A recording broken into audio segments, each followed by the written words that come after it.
Good morning. Good morning, everybody. Everybody, please have a seat. Have a seat. Well, on behalf of Michelle and myself, welcome to the White House. This is one of my favorite events every year, especially special this year. As I look at this extraordinary group of individuals and our opportunity to honor them with our nation's highest civilian honor, the Presidential Medal of Freedom. And this year, it's just a little more special because this marks the 50th anniversary of President Kennedy establishing this award. We're honored, by the way, today to have with us one of my favorite people, Ethel Kennedy, and a pretty good basketball player, President Kennedy's grandson, Jack.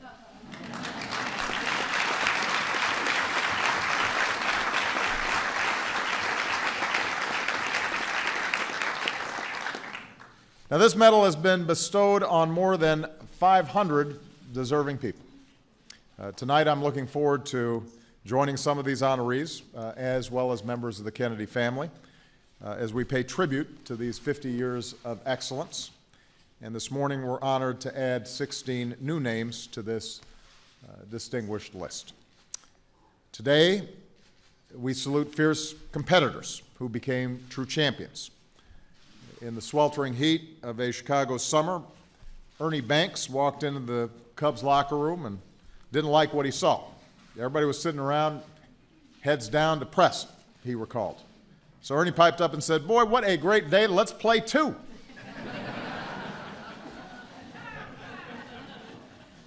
That's Mr. Cub, the man who came up through the Negro Leagues making $7 a day and became the first black player to suit up for the Cubs and one of the greatest hitters of all time. And in the process, Ernie became known as much for his 512 home runs as for his cheer and his optimism and his eternal faith that someday the Cubs would go all the way.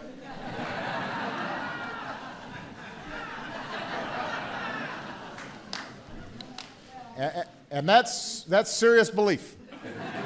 That is something that even a White Sox fan like me can respect. But he is just a wonderful man and a great icon of my hometown. Speaking of sports, Dean Smith is one of the winningest coaches in college basketball history.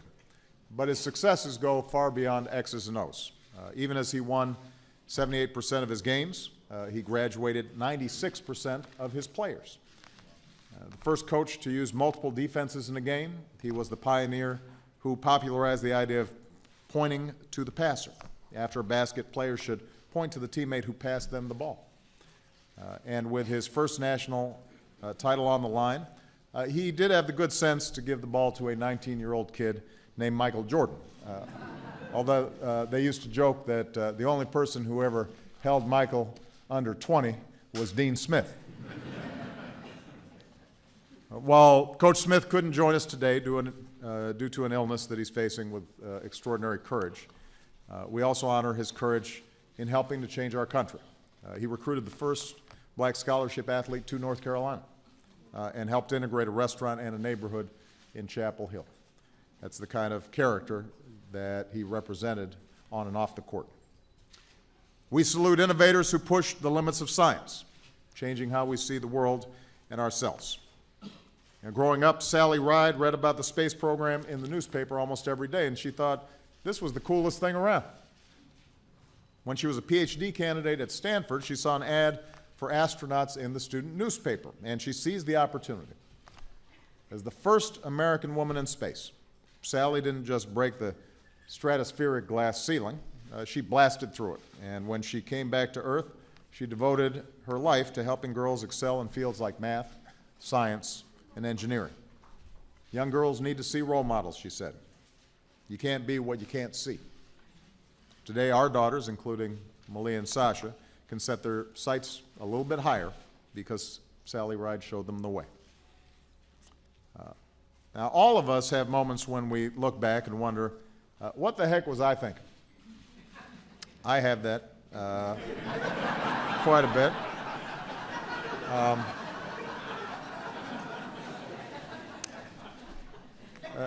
Psychologist Daniel Kahneman has made that simple question his life's work.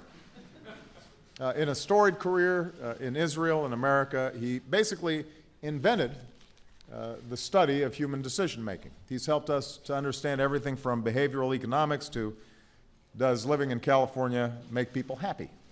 It's an interesting question.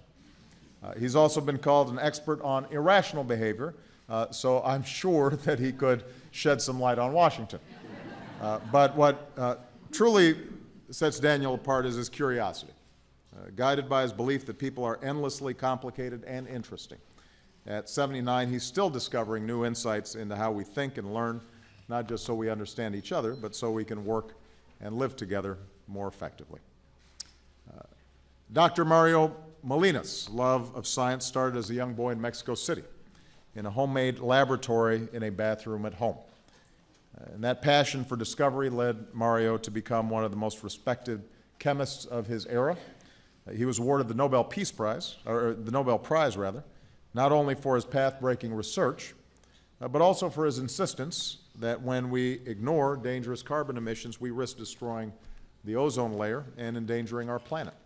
And thanks to Mario's work, the world came together to address a common threat. And today, inspired by his example, we're working to leave our planet safer and cleaner for future generations. We also have to salute musicians who bring such joy to our lives. Loretta Lynn was 19 the first time she won big at the local fair. Her canned vegetables brought home 17 blue ribbons and made her Canner of the Year. Where is that? Now that's impressive. For a girl from Butcher Holler, Kentucky, that was fame. Fortunately for all of us, she decided to try her hand at things other than canning. Her first guitar cost $17, and with it, this coal miner's daughter gave voice to a generation, singing what no one wanted to talk about and saying what no one wanted to think about. And now, over 50 years after she cut her first record and canned her first vegetables, Loretta Lynn still reigns as the rule-breaking, record-setting queen of country music. As a young man in Cuba, Arturo Sandoval loved jazz so much it landed him in jail. It was the Cold War, and the only radio station where he could hear jazz was the Voice of America, which was dangerous to listen to. But Arturo listened anyway. Later, he defected to the United States, knowing he might never see his parents or beloved homeland again. Without freedom, he said, there is no life. And today, Arturo is an American citizen and one of the most celebrated trumpet players in the world. There isn't any place on earth where the people don't know about jazz, he says. And that's true in part because musicians like him have sacrificed so much to play it. We salute pioneers who pushed our nation towards greater justice and equality. A Baptist minister, C.T. Vivian, was one of Dr. Martin Luther King Jr.'s closest advisors. Martin taught us, he says, that it's in the action that we find out who we really are. And time and again, Reverend Vivian was among the first to be in the action. In 1947, joining a sit-in to integrate an Illinois restaurant, one of the first freedom riders. In Selma, on the courthouse steps to register blacks to vote, for which he was beaten, bloodied, and jailed. Rosa Parks said of him, even after things had supposedly been taken care of and we had our rights, he was still out there, inspiring the next generation, including me, helping kids go to college with a program that would become Upward Bound. And at 89 years old, Reverend Vivian is still out there, still in the action, pushing us closer to our founding ideals. Now, early in the morning, the day of the March on Washington, the National Mall was far from full, and some in the press were beginning to wonder if the event would be a failure. But the march's chief organizer, Bayard Rustin, didn't panic. As the story goes, he looked down at a piece of paper, looked back up, and reassured reporters that everything was right on schedule. The only thing those reporters didn't know was that the paper he was holding was blank. He didn't know how it was going to work out, but Bayard had an unshakable optimism, nerves of steel, and most importantly, a faith that if the cause is just and people are organized, nothing can stand in our way. So for decades, this great leader, often at Dr. King's side, was denied his rightful place in history because he was openly gay. No medal can change that, but today we honor Bayard Rustin's memory by taking our place in his march towards true equality, no matter who we are or who we love.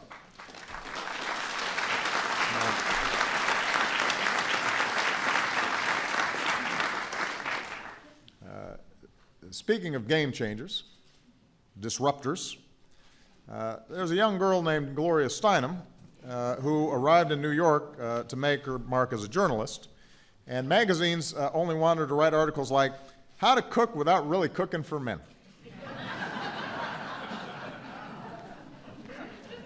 Gloria noticed things like that. She's been called a champion noticer. She's alert to all the ways, large and small, that women had been, and in some cases continue to be, treated unfairly just because they're women. As a writer, a speaker, an activist, she awakened a vast and often skeptical public to problems like domestic violence, a lack of affordable child care, unfair hiring practices. And because of her work across America and around the world, more women are afforded the respect and opportunities that they deserve, but she also changed how women thought about themselves. And Gloria continues to pour her heart into teaching and mentoring. Her one piece of advice to young girls is, I love this, do not listen to my advice. Listen to the voice inside you and follow that. When Patricia Wald's law firm asked if she'd come back after having her first child, she said she'd like some time off to focus on her family. Devoted almost 10 years to raising 5 children. But Patricia never lost the itch to practice law. So while her husband watched the kids at home, she'd hit the library on weekends. At the age of 40, she went back to the courtroom to show the young kids a thing or two. As the first female judge on the D.C. Circuit, Patricia was a top candidate for Attorney General. After leaving the bench, her idea of retirement was to go to The Hague to preside over the trials of war criminals. Patricia says she hopes enough women will become judges that it's not worth celebrating anymore. But today we celebrate her. And along with Gloria, she shows there were all kinds of paths listening to your own voice. We salute communicators who shined a light on stories no one else was telling. A veteran of World War II and more than a dozen Pacific battles, Ben Bradlee brought the same intensity and dedication to journalism. Since joining the Washington Post 65 years ago, he transformed that newspaper into one of the finest in the world. And with Ben in charge, the Post published the Pentagon Papers, revealing the true history of America's involvement in Vietnam, exposed Watergate, unleashed a new era of investigative journalism, holding America's leaders accountable and reminding us that our freedom as a nation rests on our freedom of the press. When Ben retired, Senator Daniel Patrick Moynihan put the admiration of many into a poem. O rare Ben Bradlee, his reign has ceased, but his nation stands, its strength increased. And I also indicated to Ben, he can pull off those shirts, and I can't. He always looks so cool in them.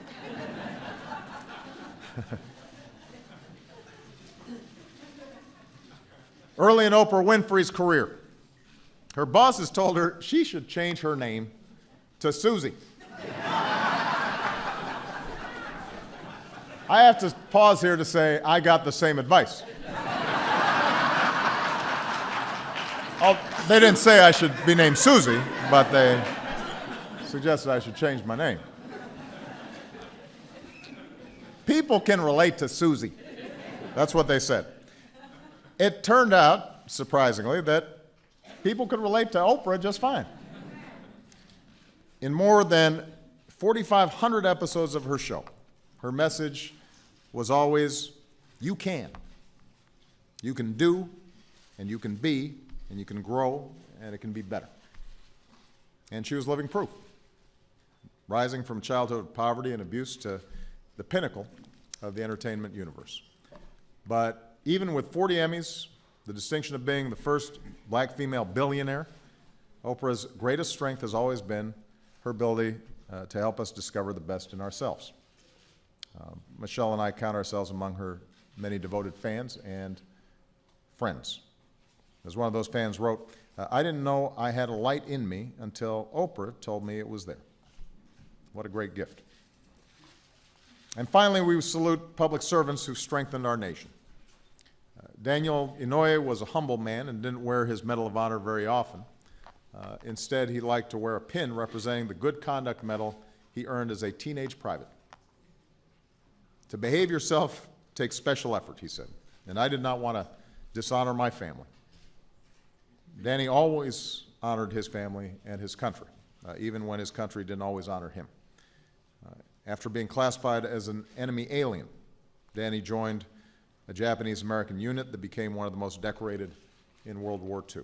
And as the second longest-serving senator in American history, he showed a generation of young people, including one kid with a funny name growing up in Hawaii who noticed that there was somebody during some of those hearings in Washington that didn't look like everybody else, which meant maybe I had a chance to do something important too. He taught all of us that no matter what you look like or where you come from, this country has a place for everybody who's willing to serve and work hard. A proud Hoosier, Dick Lugar has served America for more than half a century, from a young Navy lieutenant to a respected leader in the United States Senate.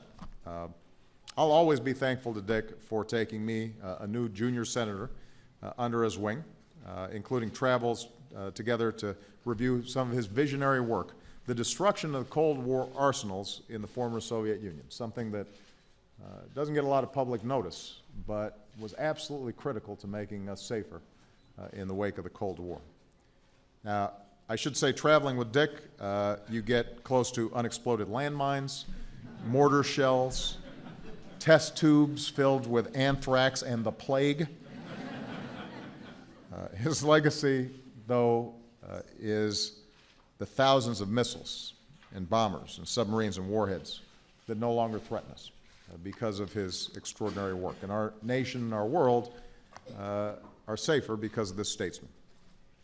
And in a time of unrelenting partisanship, Dick Lugar's decency, his commitment to bipartisan problem-solving stand as a model of what public service ought to be. Now, last, but never least, we honor a leader who we still remember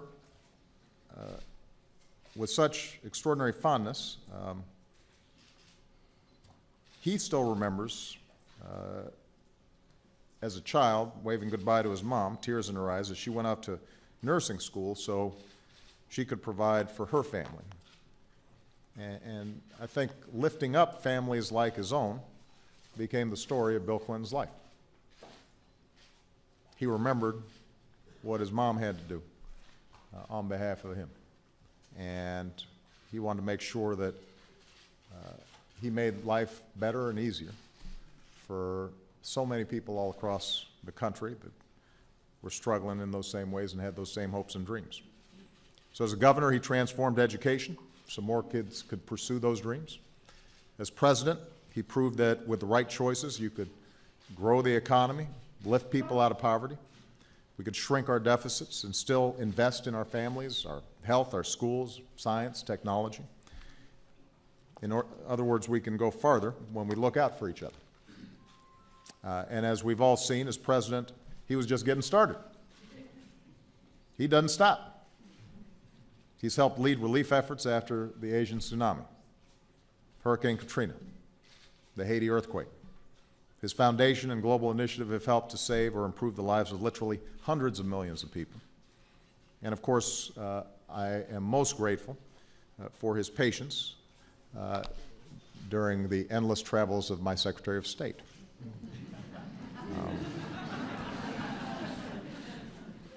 So I'm grateful, Bill, as well, for the advice and counsel that you've offered me on and off the golf course. And most importantly, for your life-saving work around the world, which represents what's the very best in America. So thank you so much, President Clinton.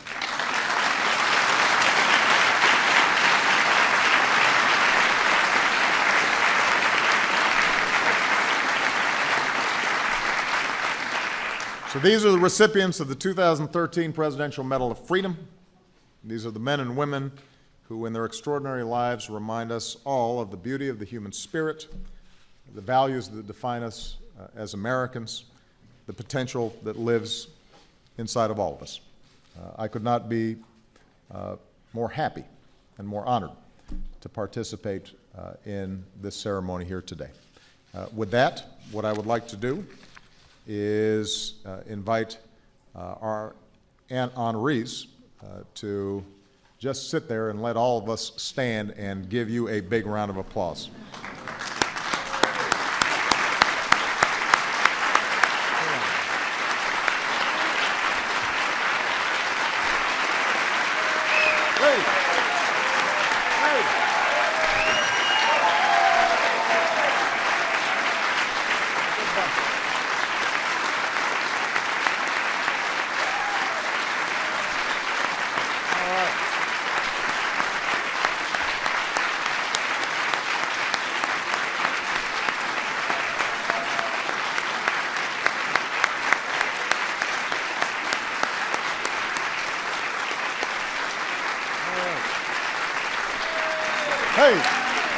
Hey.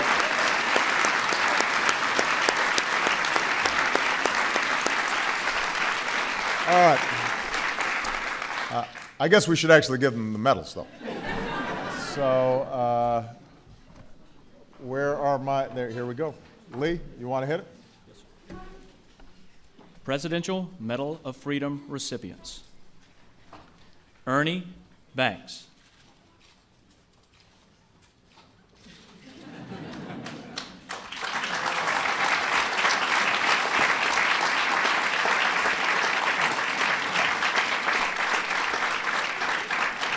With an unmatched enthusiasm for America's pastime, Ernie Banks slugged, sprinted, and smiled his way into the record books.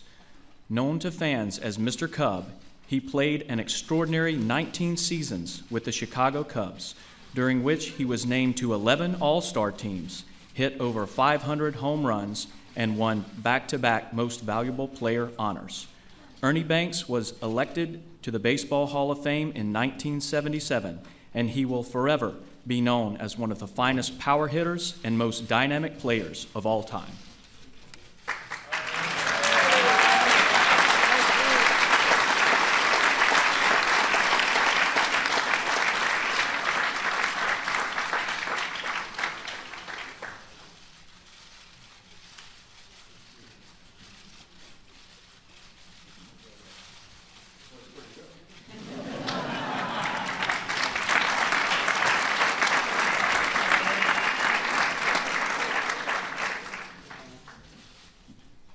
Benjamin Crowninshield Bradlee.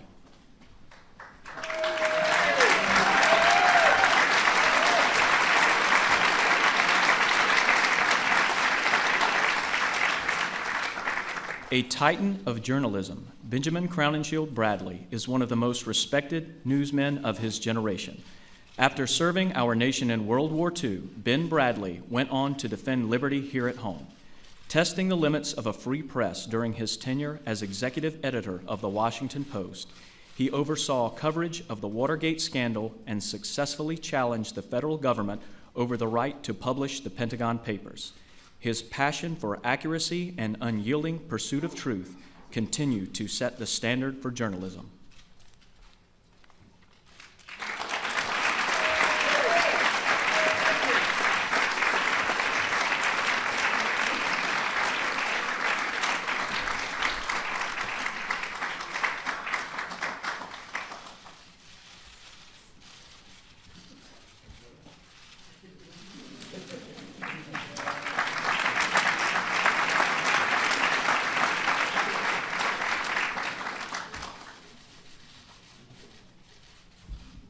the Honorable William J. Clinton.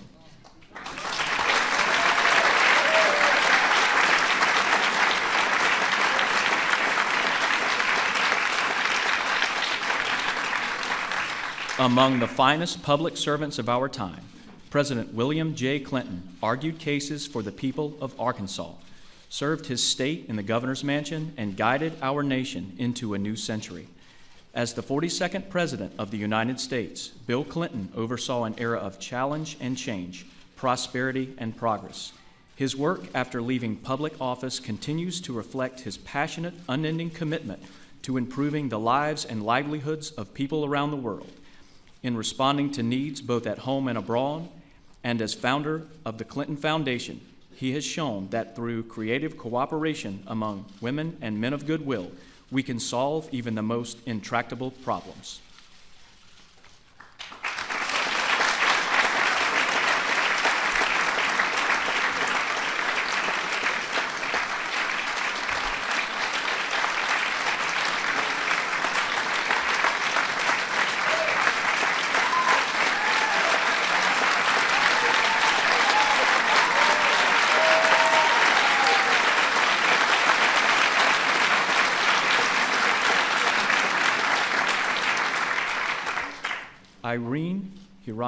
Inouye, accepting on behalf of her husband, the Honorable Daniel K. Inouye.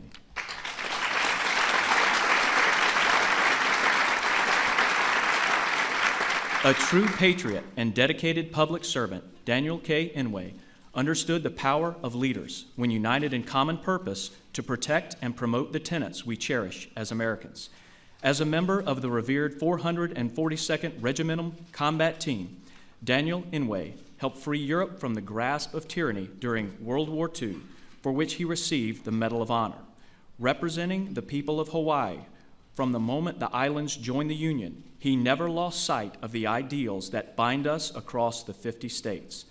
Senator Inouye's reason and resolve helped make our country what it is today, and for that, we honor him.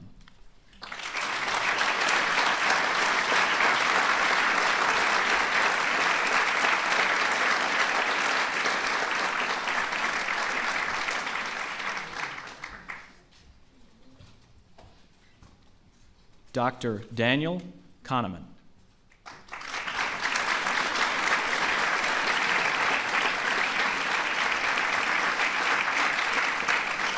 Daniel Kahneman's groundbreaking work earned him a Nobel Prize in Economic Sciences for his research developing prospect theory.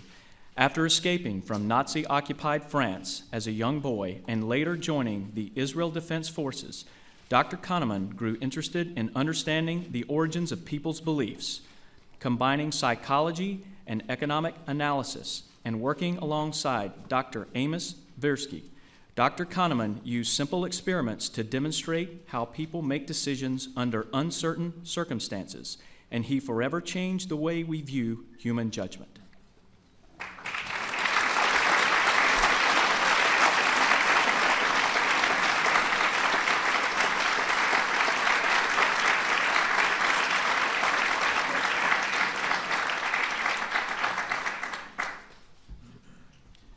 The Honorable Richard G. Lugar.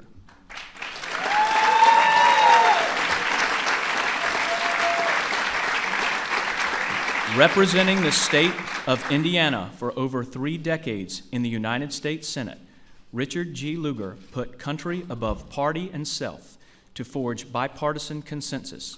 Throughout his time in the Senate, he offered effective solutions to our national and international problems, advocating for the control of nuclear arms and other weapons of mass destruction. Working with Senator Sam Nunn, Richard Lugar established the Nunn-Lugar Cooperative Threat Reduction Program, one of our country's most successful national security initiatives, helping to sustain American leadership and engage nations in collaboration after decades of confrontation. He remains a strong voice on foreign policy issues, and his informed perspective will have broad influence for years to come.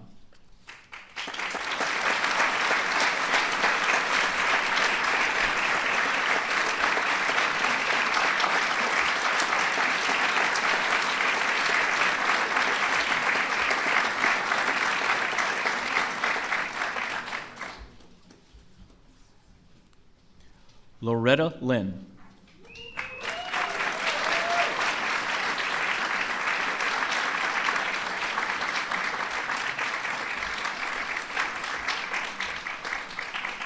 Born a coal miner's daughter, Loretta Lynn has followed a bold path to become a legend in country music. A singer, songwriter, and author, she has written dozens of chart-topping songs, released scores of albums, and won numerous accolades. Breaking barriers in country music and entertainment, she opened doors for women not only by winning tremendous achievements, but also by raising issues few dared to discuss. Fearlessly telling her own stories with candor and humor, Loretta Lynn has brought a strong female voice to mainstream music, captured the emotions of women and men alike, and revealed the common truths about life as it is lived.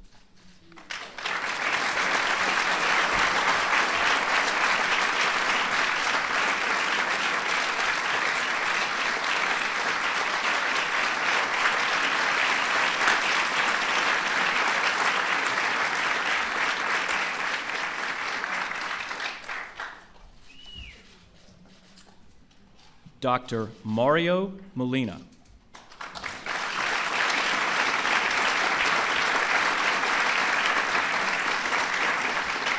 The curiosity and creativity that inspired Mario Molina to convert his family's bathroom into a laboratory as a child have driven him through decades of scientific research. Born in Mexico, Dr. Molina's passion for chemistry brought him to the United States, where his investigations of chlorofluorocarbons led to breakthroughs in our understanding of how they deplete the ozone layer. The impact of his discoveries extends far beyond his field, affecting environmental policy and fostering international awareness, as well as earning him the 1995 Nobel Prize in Chemistry. Today, Dr. Molina remains a global leader, continuing to study air quality, climate change, and the environment that connects us all.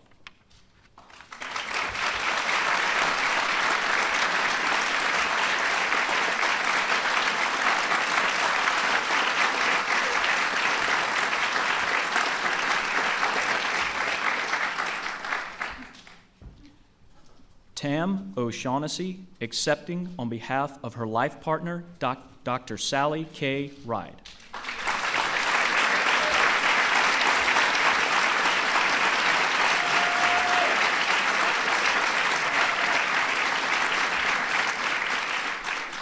"30 years ago, Dr. Sally K. Ride soared into space as the youngest American and first woman to wear the stars and stripes above Earth's atmosphere.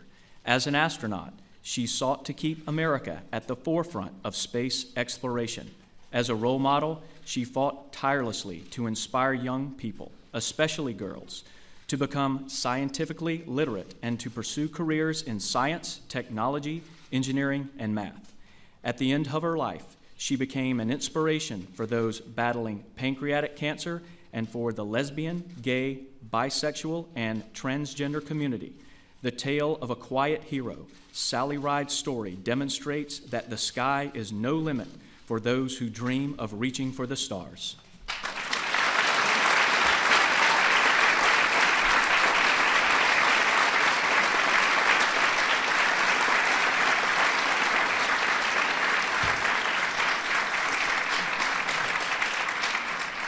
Walter Nagel, accepting on behalf of his partner, Bayard Rustin.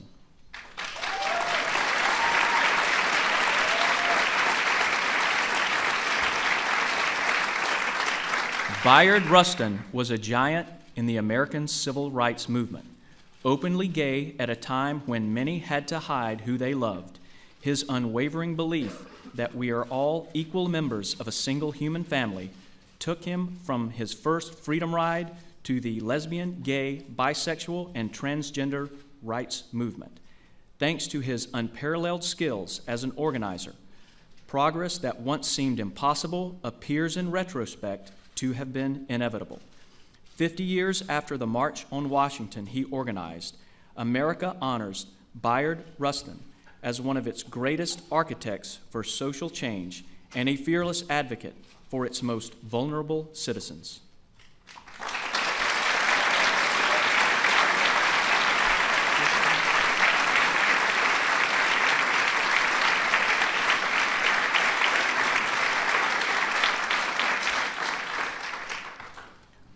Arturo Sandoval.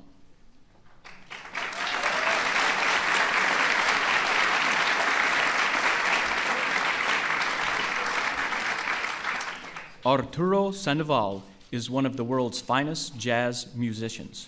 Born into poverty in Cuba and held back by his government, he risked everything to share his gifts with the world, eventually defecting with help from Dizzy Gillespie, his mentor and friend.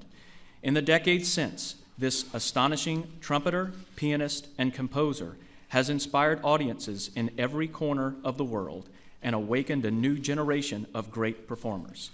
He remains one of the best ever to play.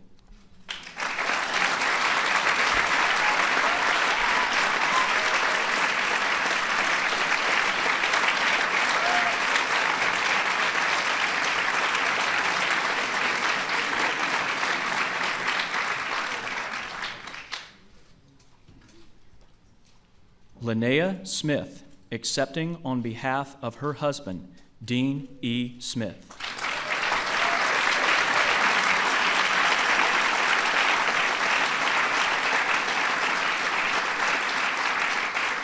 Dean E. Smith spent 36 seasons taking college basketball to new heights. As head coach at the University of North Carolina at Chapel Hill, he led his team to 11 Final Fours, 2 national titles, and 879 victories, retiring as the winningest men's college basketball coach in history. Dean Smith brought the same commitment to supporting his players off the court. He helped more than 96% of his lettermen graduate, and in an era of deep division, he taught players to overcome bigotry with courage and compassion. He will forever stand as one of the greatest coaches in college basketball history.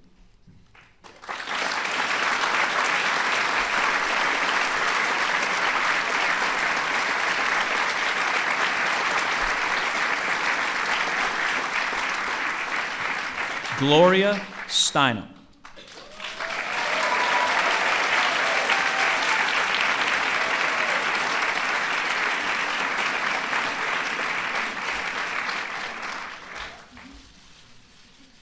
A trailblazing writer and feminist organizer, Gloria Steinem has been at the forefront of the fight for equality and social justice for more than 4 decades.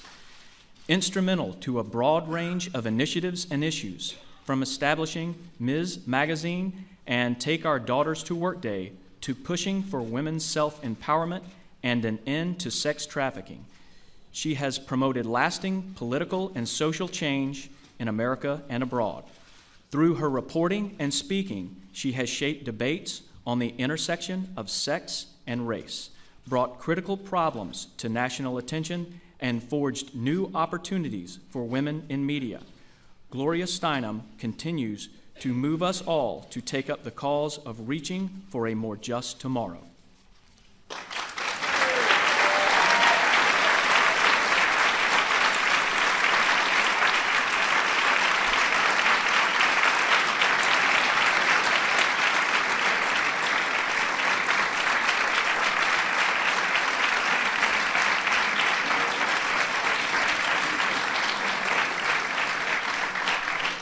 Reverend C.T. Vivian.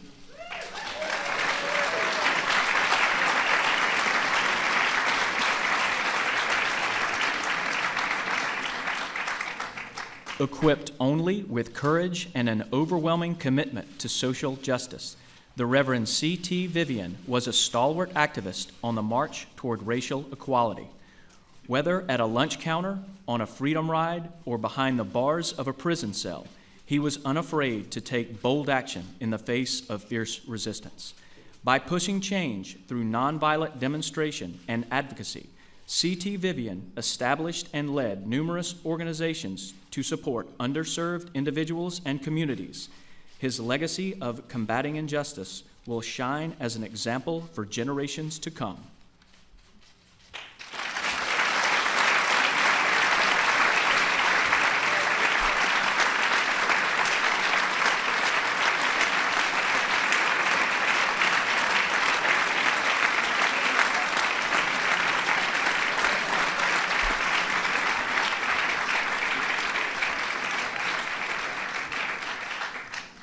Patricia McGowan Wald.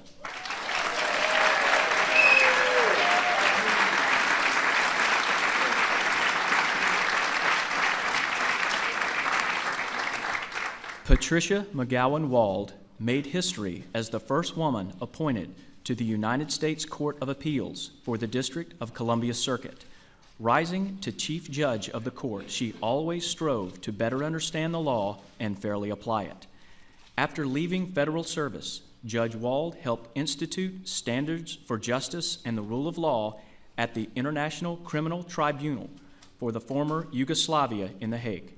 Hailed as a model judge, she laid a foundation for countless women within the legal profession and helped unveil the humanity within the law.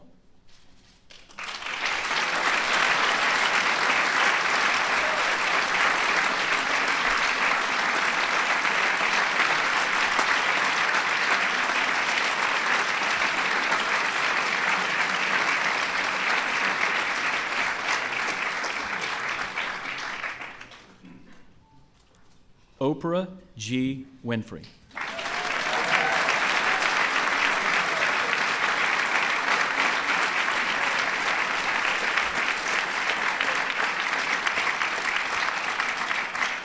Oprah G. Winfrey is a global media icon. When she launched The Oprah Winfrey Show in 1986, there were few women, and even fewer women of color, with a national platform to discuss the issues and events shaping our times.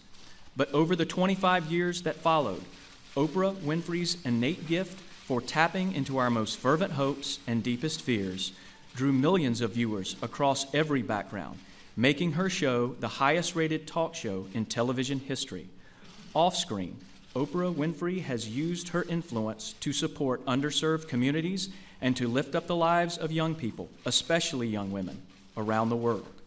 In her story, we are reminded that no dream can be deferred when we refuse to let life's obstacles keep us down.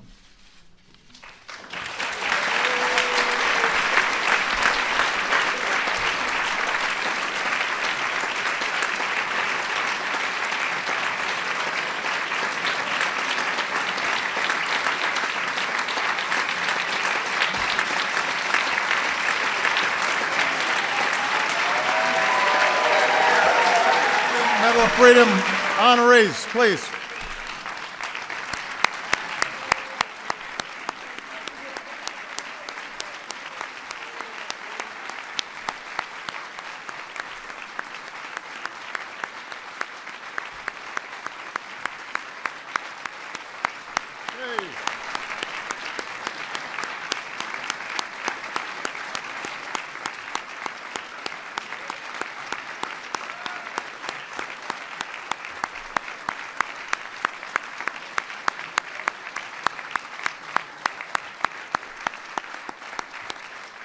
All right. Well, that concludes the formal part of today's ceremony.